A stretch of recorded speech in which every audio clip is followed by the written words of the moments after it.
Hi, Walter.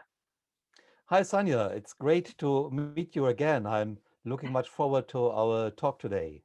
Yes, I'm too. And the last I remember, we are trying to do these heart talks for actually people to make understand how how Mr. Walter Lübeck has become who he is, and you are a founder of Rainbow Reiki. You are a musician.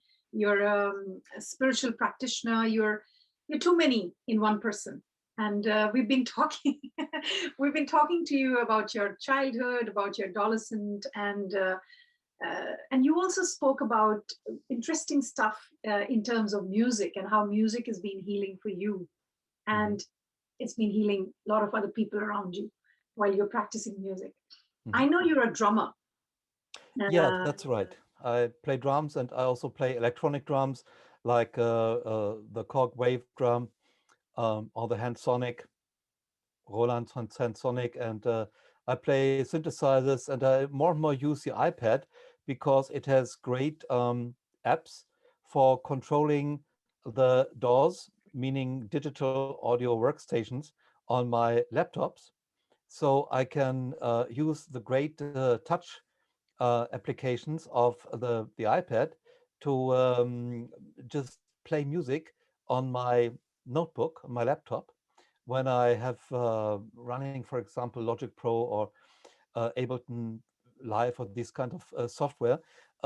It is much more versatile than using regular keyboards, which I also have, but they are, in my individual perception, more Stone Age than doing music with the iPad. okay, interesting. Once, like I think you're doing a lot of musical retreats even nowadays. Um, Yes, I do. I do internet concerts regularly, about once per month.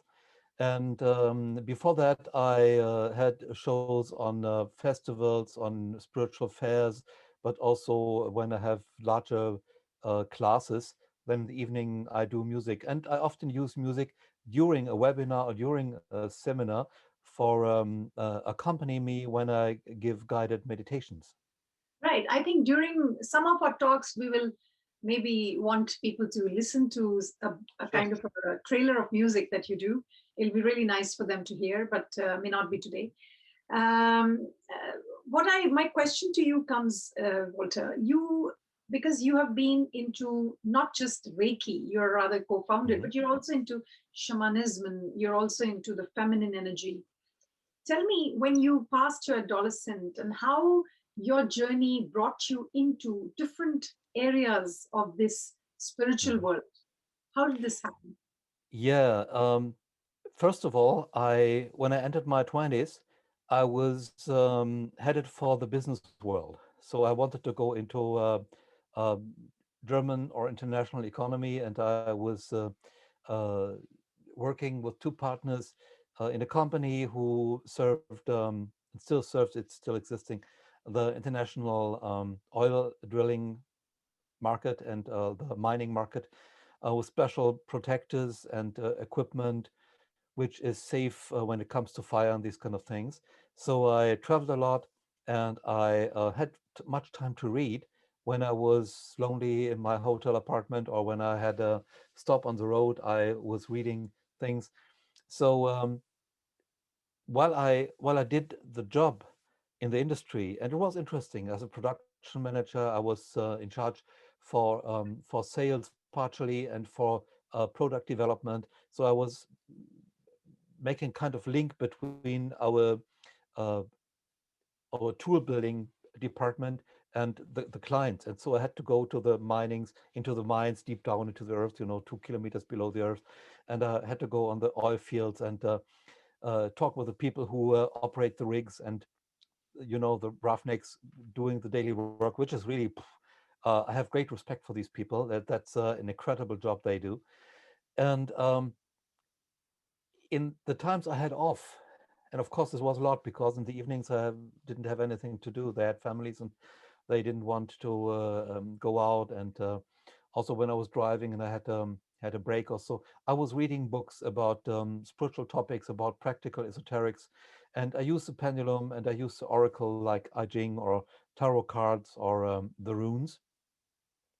But I had less time for these things than before. What I did was lengthy vacations. I had about 3-4 week vacations in summertime, and during these times I was driving with my girlfriend into places, for example, in the Bretagne, Normandy, northern part of France, where you have these big stones, the megaliths, where there is Mont Saint-Michel. I was visiting the Valley of the Loire, and there is a special castle, and parts of that have been built according to plans of Leonardo da Vinci. Very interesting, very strong energy and very high energy. And I visited Chartres, I visited other places, and of course used the pendulum and contact the spiritual guides over there. It became a kind of habit that wherever I was, when I had time, I took off my shoes, took off my socks, and like shamans do when they want to get in contact to the earth, spiritual guides, I was just walking around barefoot, and it doesn't matter whether it was winter or summertime. I never got a cold because of that, you know. And when I gave later classes and told people to put off shoes and socks in wintertime when there was lots of snow and it was cold, they said, "Are you crazy? We will get a cold." I said, "No, you will not. Because when you are in contact with the spiritual guides of the earth, then the land takes care for you. You won't get anything." And nobody did. Of course, some didn't dare to do it, but I always was showing them that it's possible and it's no big deal. And some of them just took the adventure, which is a little adventure, you know, if I compare this to going to the Amazon or something. But it was something new for them, and they felt the earth in different ways. So when I want to do a ritual which has much energy, I also take off shoes and socks and have direct contact to the earth. In fact, when I do certain rituals which have big impact on my life or the life of others, I do this, as we say, skyclad, so I don't wear anything. And of course, this even today in our times is a little bit difficult for people to understand. While this usually has no sexual context, people understand it as something like a swingers club or something, but it's not. It's just that you are going there like the creator made you.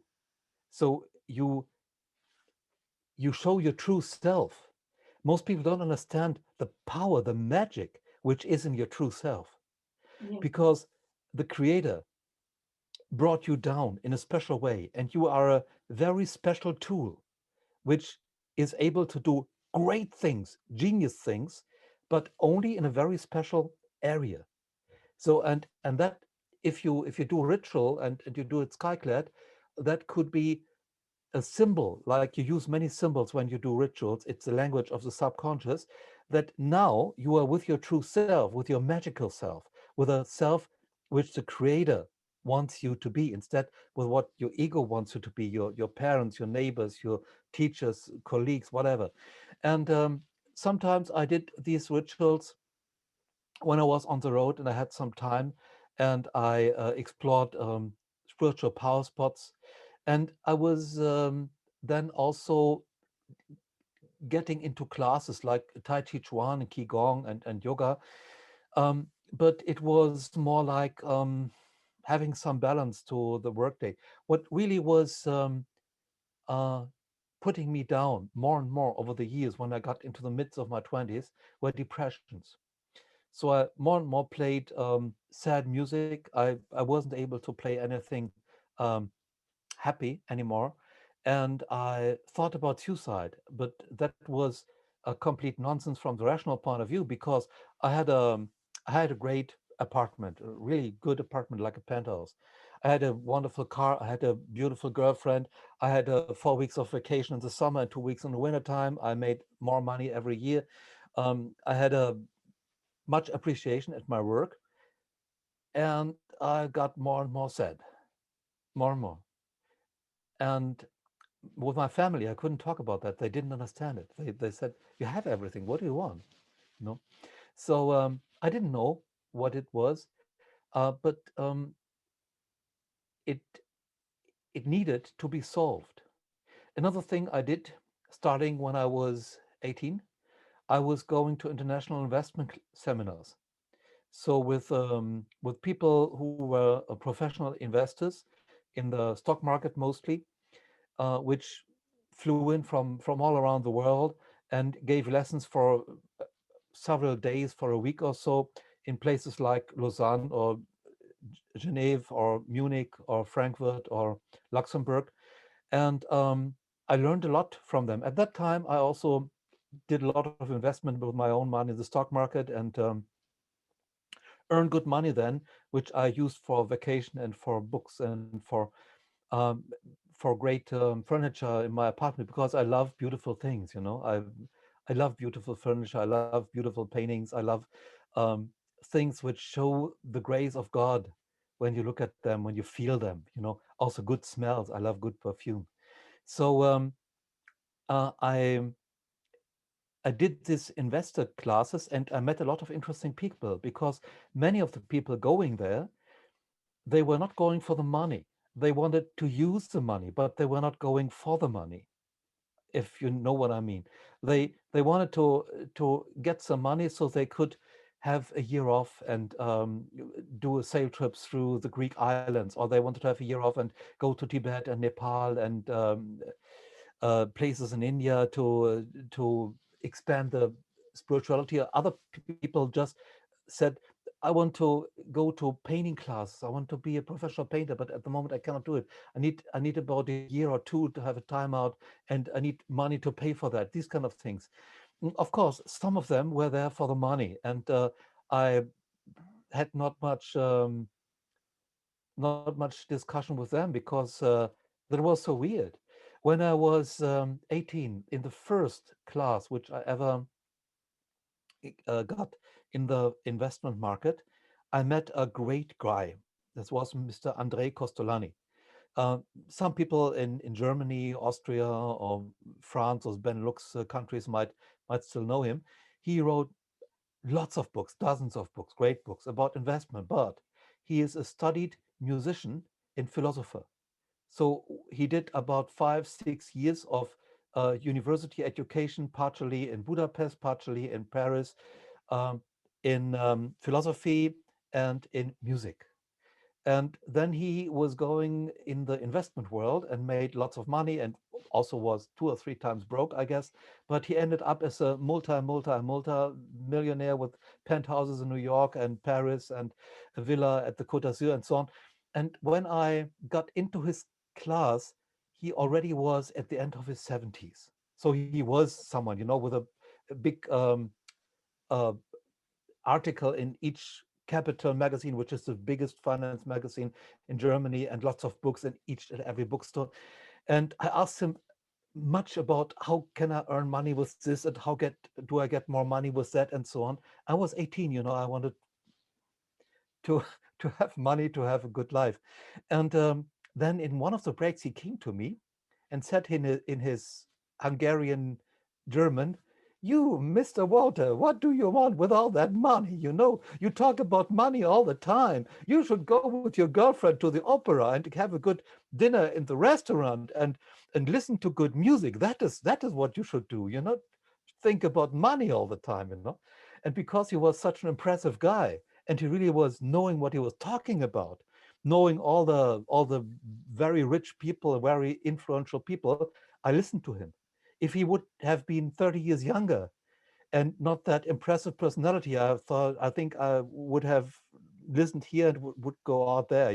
So, but I listened to him, and I understood that my approach was wrong, and this is why I behaved in a different way when I was visiting these other investment classes, and was more going there for understanding psychology and philosophy, because you see, when you give people money or you give them power, it is like um, putting on the light to their character.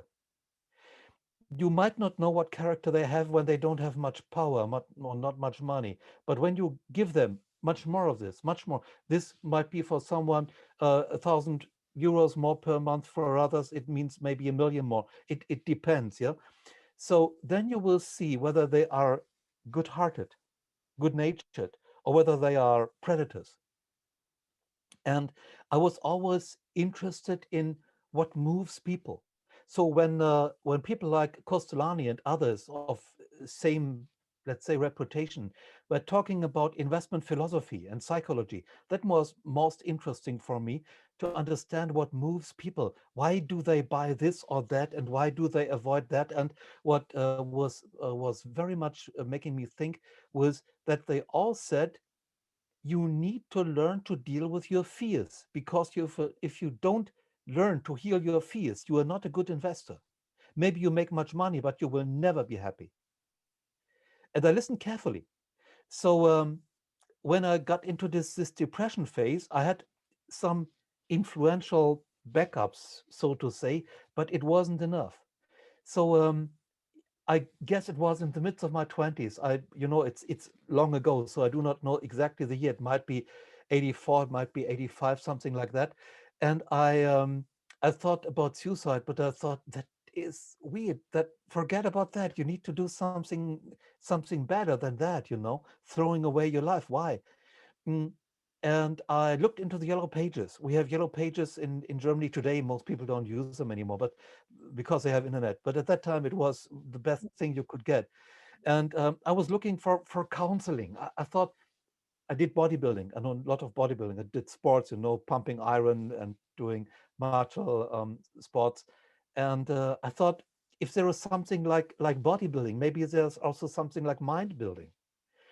I was looking for, yeah, you know, was looking into the charts of yellow pages for counseling, and I found a counseling institute. I was going there, made a date, and there was a kind lady. She was, I think, in the midst of her 40s or something, and I told her about my sadness and that I had a good job and a beautiful wife and lots of vacations, but I was sad. I was thinking about suicide.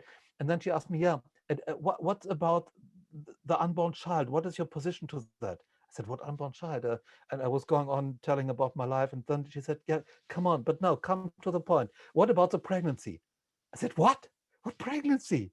She said, well, because this is an institute for counseling parents who have an unwanted pregnancy, whether they go for abortion or not, or have the child.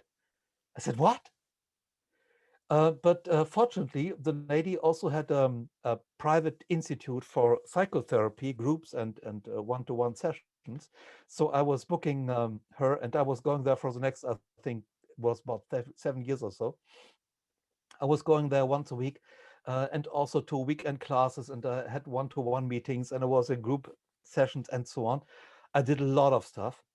And the first years, believe it or not, I had no idea what they wanted. They always told me, what is it with your emotions? What do you feel? I said, uh, of course I have feelings, but I don't know what you want to hear. I had no idea what I could tell them. I had these wonderful business suit, Armani and Versace, and I had all the right colors and all the right shoes. And they told me, you need to loosen that tie. And I said, that's a great tie. I love that tie.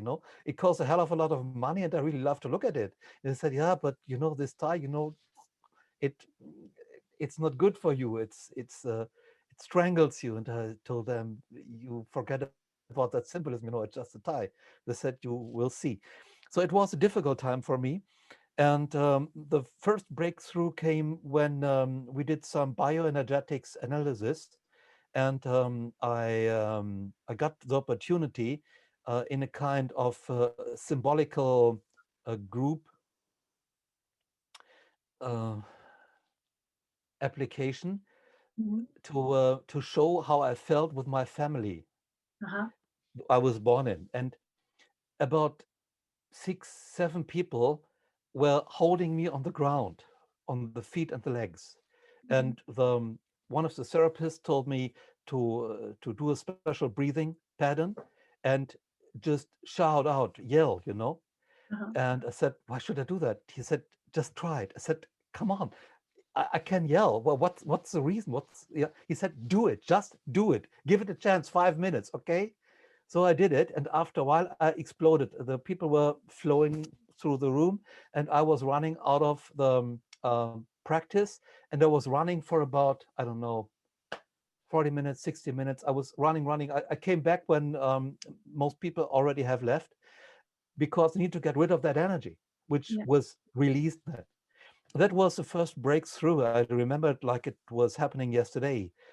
And then it was 87, and through the one of the therapists who recommended naturopathic doctor to me, because I also got ill. I had problems with immune system, and was sleepy all the time, had a kind of chronic fatigue syndrome, and problems with getting motivated. Yeah. So he referred to me a naturopathic doctor. I was going there, and he and his wife, they treated me. And once I saw a kind of certificate on the wall, and it told about Usui Reiki. And I understood anything Japanese, like He's like martial arts, you know. martial arts, So I asked the person, um, did you attend a class about martial arts? He said, no. Why do you think that?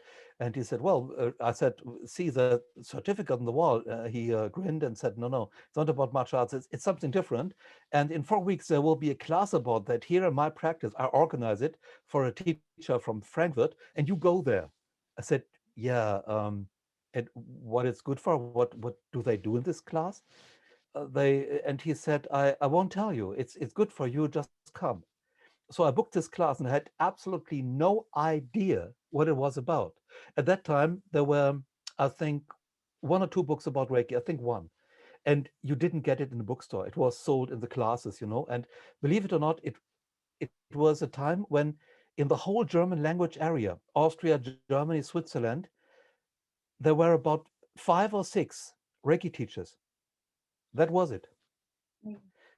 And some of them were traveling from country to country. So you would be happy just to meet someone who knew that there was a Reiki class going on.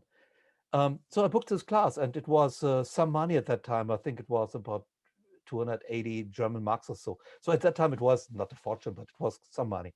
So I was going to that class on Friday evening, and there were interesting people. It was a small room, you know. I think about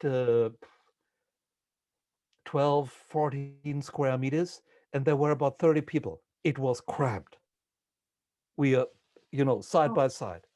And then came this teacher from Frankfurt. She was an attractive woman with, you know, colorful clothing and gold chains. And she was singing a lot of songs of devotion. And I said that was very interesting. And then we introduced ourselves. And there was a couple, they said that last weekend they had been at a Huna class. I had no idea what Huna was.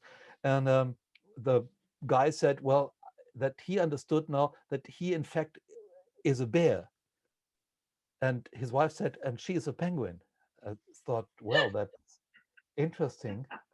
But they did not seem to be dangerous, you know. Another woman said that she was creating her own shoes and making her own shoes. She had a kind of shoe shop. She said because the industrially made shoes, they had bad energy. She does not want to have that on her feet. So she was making her own shoes, and the shoes looked self-made, but they worked. So, and there there was another woman, and she said that since the teacher of the Reiki class came in, her Kundalini was rising all the time, you know. And then there was an old guy, and he could have been 60, could have been 70, but when he introduced himself, he said he was 95 years old. 95 years old. And he was an impressive guy, big guy, you know, about 2 meters and very broad shoulders. And he was asked why he attended the class. And he said, well, when I was in the beginning of my 70s, I was diagnosed with terminal cancer. So no chance, the doctors say, just do your will and last will, and then, you know, just that was it. And then he met a dowser, a professional dowser, and the dowser helped him to get rid of that cancer. And then he studied dowsing for a year or two and was a professional dowser himself.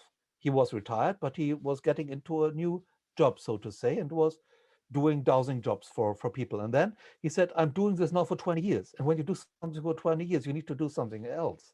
So I thought I'd go into Reiki and get Reiki education and do Reiki now. And I thought, wow, that's an interesting perspective, because my family, it was like, when you got 50, then you think about who gets the carpet and what will be your last car and these kind of things. And this guy with 95 years thought to go into a new job. So I had a completely new idea of life. Um, and during this class, it was interesting because people said they were seeing angels and energy was going up and down, Kundalini rising and enlightenment coming to them. And we were singing all these songs, which seemed to me like Christmas carols. And of course, I was used to get in contact with angels, but they behaved in a very strange way, at least for me. Later, I understood that this was the habit in the esoteric community, and I adjusted to that. But at that time, it was a little bit weird. I did not know much about classes, esoteric classes. So when I was driving home at Sunday evening, I thought, well, that was an interesting weekend, and of course, it wasn't cheap, but it was something different, And if you would have gone to a good restaurant, had a good wine, and afterwards going to the clubs and so on, you also would have spent some decent money on that. And then on Monday morning, when I was in my car and I was driving to my work, I had my hands on the wheel, as I should, and they were starting to get hot. And it was a tingling sensation up my arms to my shoulders. And I thought, what the heck is that? And this was going on for many weeks. Whenever I had my hands somewhere for a longer period of time, they were tingling. There was something moving, and it was going up to my shoulders and my chest and so on. Then I realized there must have been some change. And then when it was Tuesday, there was this psychotherapy group again. And we did these group sessions with about 12, 14 people plus the therapists. And I always had a problem since years when someone was going into emotional crisis, was sad and weeping. I thought about, should I go there? But what will they think if I go there? Should I hug them and say something kind to them? No, but maybe they don't want that, and so on. But that evening, someone started crying. I was walking over, hugged the person, and said to her some kind things, and was holding her for a while. And when that was over, I was going back to my place. And when I was taking seat again, I thought, what did you do? Because it was completely different behavior from what I was used to do. And then I understood that Reiki not just changes your energetical system that you can pass on healings, but it changes you. There was big change within me. And from that moment on, I understood there will be some changes in my life, but I had no idea what it would be. And it was about a year later when I decided to get out of the company, and I had a vague idea of doing a spiritual magazine. Because after I visited this Reiki class, I thought, if I would not have known this naturopathic doctor, I would have had no idea that this class was going on. But I think more people should know about that these kinds of events are happening. And so I said goodbye to the company and became, I don't know how you call this in English, a partner, but not working anymore. And I got myself an Atari computer and a NEC P6 printer with high resolution, 300 dpi, and it needed just a half hour to print one page in highest resolution, only half an hour. And so I was starting to produce a spiritual magazine. And I was getting to know people. I was networking. I was finding shops, organic food stores, and magazine shops, and so on, newspaper stands, that they distributed my magazine in the whole of northern Germany. And I was doing this magazine for I think it was 2.5 or 3 years, and it had in the peak 15,000 copies printed per month. And I did interviews with famous people. I was writing about books, about music. I wrote editorials and discussed topics which were up to date. And I created, let's say, esoteric scene in northern Germany, which was much better connected when I left doing the magazine than when I came into it. Okay. And that helped me a lot to to be known in the esoteric community, because after a while most people knew me, that I was doing this magazine. I was going into restaurants, organic food restaurants, vegetarian restaurants, and was eating there and writing about what they were doing and how the meals were and so on. I had a recipe of the month, and I did interviews with book authors. So during this time, I also decided that I wanted to become a Reiki teacher, a master, third degree.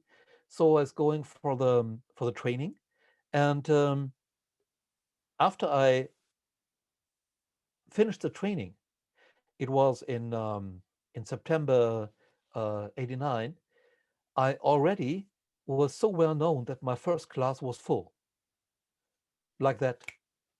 And from that moment on, I was giving lots of classes, and I needed to make a decision because I couldn't give the classes and doing the magazine. So I was passing on the magazine to the owner of an esoteric bookstore in Hanover, and was focusing on the seminars. And then I discovered something interesting. I discovered the missing link between shamanism and Reiki Mhm. by chance. I was reading a lot in the public library in Hanover, and I was just by chance finding some books about a guy writing about Huna, Max Freedom Long. And there was not one word about Reiki, but the concept which he wrote about fits to any kind of energy work, whether it's yoga, qigong, or northern runes energy work, whatever. It doesn't matter. It's a kind of language to understand energy work and spirituality. And I thought, what a great work. And I read it all. And I applied it to Reiki, and I got ideas. I got ideas. So I was putting this into my classes. And what I also found out, even in the first class I gave, that I taught content I had never heard about before. I did never read about before. Nobody told me about that. But it was to the point, it worked practically very well. People were amazed. And I had to start to write my own manuals, because the manuals which I got from my teacher did not have the content which I was teaching. And by using the background knowledge of Max Freedom Long's version of Huna, which I now understand is not the original Huna, but it it is anyway a great idea, great set of ideas. I got, for example, the method to get in contact with higher self and inner child, with part personalities, astrological part personalities. I got ideas how to do Reiki to the past, to the future, how to work together with spiritual guides, angels, medicine animals, how to do channeling with the help of Reiki, and so on and so on. Astral traveling, producing amulets and talismans with the help of Reiki, which otherwise, of course, I knew how to do that when it came to shamanism, but it's much more complicated. With Reiki, it's easy. So during this time, I had the idea that there is much more in Reiki than I heard in the classes which I took. I had about from 87 to 89, I had lots of Reiki classes with the teacher I was going to. And compared to other teachers, she knew a lot, and she was interested in Reiki. But I understood also from my background of martial arts that this was not the real thing, that there was much more. mm, And I started to do research. I started to dig. So during this time, also my memories were getting, I wouldn't say more vivid, but I listened more to them and understood that they were memories and not just daydreams.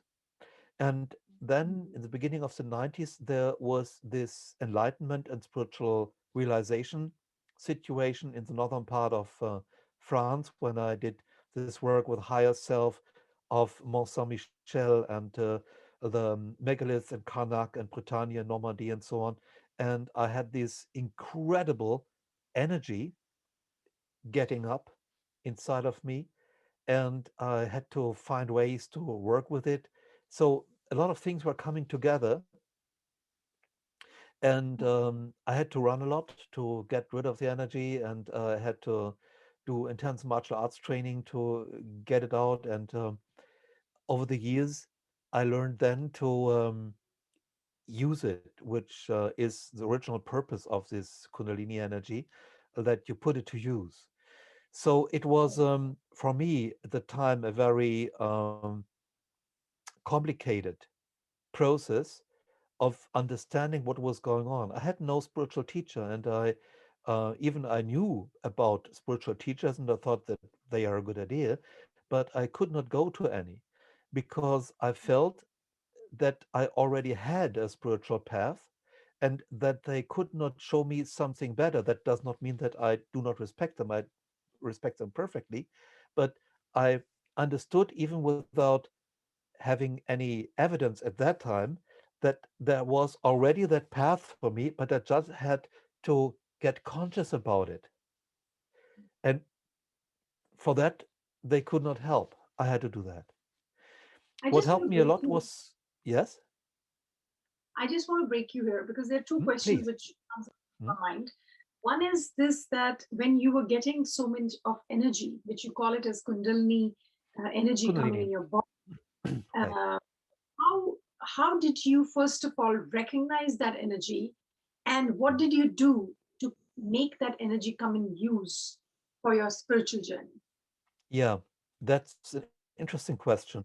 You see, later I remembered more about my lives as a spiritual teacher and healer, and understood more about Kundalini. And in the book I have co-authored, Big Book of Reiki-Symbols, I have written about 200 pages about spiritual philosophy, and there are also several pages about different ways of Kundalini rising. For me at that time, it started with activation of heart chakra. And the heart chakra is in the center between the material oriented chakras and the spiritually oriented chakras. That's only a rough explanation, but let's take it that way for a moment.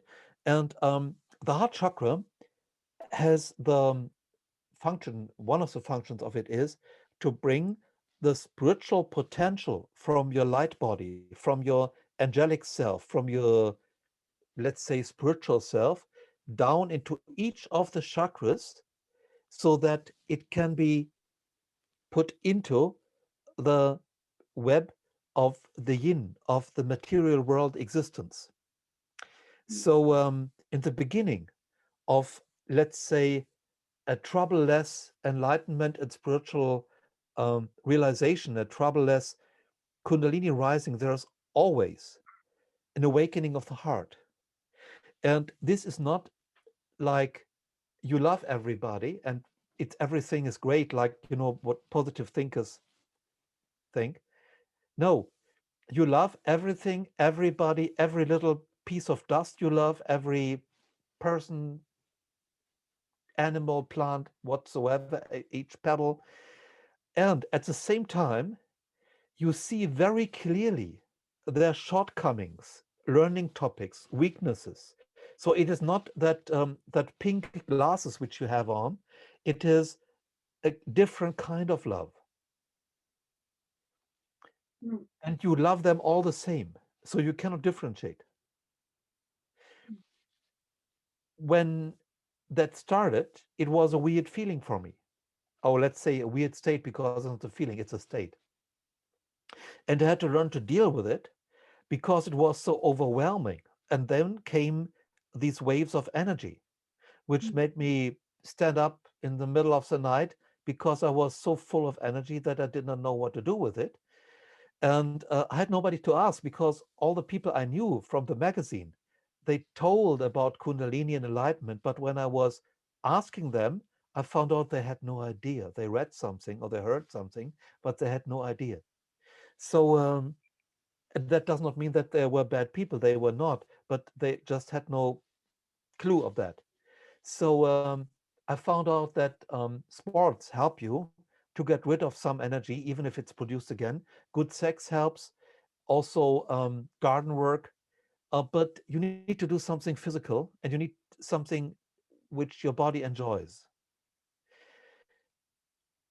And then I learned with the help of my spiritual guides, which also helped me before when I was in my teenage years a lot, to understand that the Kundalini energy is not meant to just be there and impress people. It is for doing the work. When I was getting into professional esoterics, I was about 28 years old, 28, 29 years old. And this is when there was the first return of Saturn. That's in everybody's horoscope. The first return of Saturn means you need to make your mind up what do you want to do with your life spiritually. And this is a time which I learned later when my Bodhisattva vow was activated and I had to make a decision whether I want to have a, let's say, a normal life or whether I want to have a life as a spiritual teacher and healer. I decided for spiritual teacher and healer. I could have done otherwise because there is nobody pushing you into something, but you need to make a decision, which I did. And I understood that you get this energy and you get, let's say, the wisdom, the information. Wisdom is the kind of use of information you make, not just information. When you have projects which you want to perform, which you want to proceed in life. So I wanted to help people to realize that they are spiritual healers. I wanted to help them to understand how they could make this world a better place.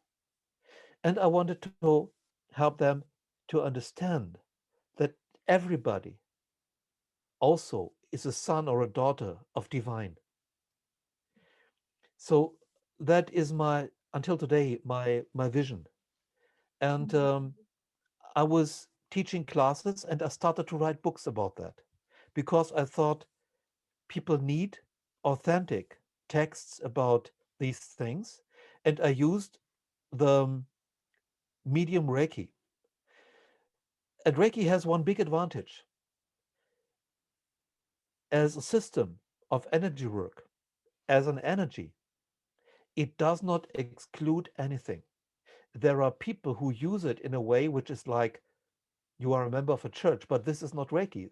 Reiki as an energy and as a system has no limits. You can use it for shamanism, you can use it for tantra, you can use it for crystal work, angel work, name it. And I found out how to do that because of questions of my students. Let's say 80%, and the rest was what I found did not work when I gave sessions. I gave a lot of sessions. I did lots of healings, and often it worked great, and sometimes it did not. And then I thought, what is the difference? Because usually it works. Why not here? And the same I experienced when there were students coming to me that said, well, we were using Reiki for this and that, it worked great, and then we did it for this and it does not work. Why? I tried to find out why and I tried to find solutions. And I um, got a lot of insights into what Reiki is doing and how you can help better. So my classes developed. At the same time, I was very put down by the international associations, which at that time represented Reiki. I thought when I go there to these people who are masters since 10 years or so, um, they would answer my questions and they would support me on my path. But when I did the first question in a circle of these masters, they all started to shout, ah, yeah. And I was asking why a homeopathic remedy, Nux vomica, did not work anymore for a horse with a colic when Reiki was used to treat the horse. And they all started to shout. And I thought, what's going on? Did I miss something? Then when they were calming down, I asked again the question. Everybody started again, ah, yeah. I thought, what the heck is going on here? I didn't ask anymore. Later, when we were going to lunch, one of the older masters took me aside and said, we don't ask these questions here. We trust Reiki. I said, come on, am I in a church here? So these kind of situations, I had several until I understood it's not the place for me. I stepped out of church when I was right after confirmation, I think, when I was 30 or something. So I didn't want to go back into a church where I had to believe, you know. And I met masters of Aikido, of Tai Chi Chuan, earlier of karate, true masters, not just black belts, you know, higher grades. And when these guys came into a dojo, into a room, even if they were just 1.50 meters, yeah, the room was full. And of course, they were the focus of attention, not because of the belt. Usually they didn't have one, but because of the personality and the energy. And when you were asking them a question, they demonstrated it, the answer, they told you the answer, and they made you feel the answer. While when I came to these Reiki circles, the masters had no energy, no personality, no knowledge, no wisdom. So I thought the idea that you just get an initiation to Reiki and this makes you spiritually more evolved is wrong. There must be a missing ingredient. Later, I learned what it is. We can That, just, yeah, we can just, this is like, now I wanted to just say that when there were like 2 more questions, which I will take it in next time, but yes, we'll take please. the Reiki. We will take the Reiki journey because I know that you've been through, but this was very wonderful to know that how you indulge yourself into Reiki and how you indulge yourself into some other side of Reiki, not in the classical side of Reiki. Yeah. So you gave the reason why you were going in Reiki, but away from Reiki and finding your own answers in Reiki. Yeah. So Walter Lübeck, thank you so much for this fantastic description of how you perceive Reiki and your spiritual journey, most of all. And I look forward to talking to you in other times and other days. Thank you, Sanya. I love it. Thank you.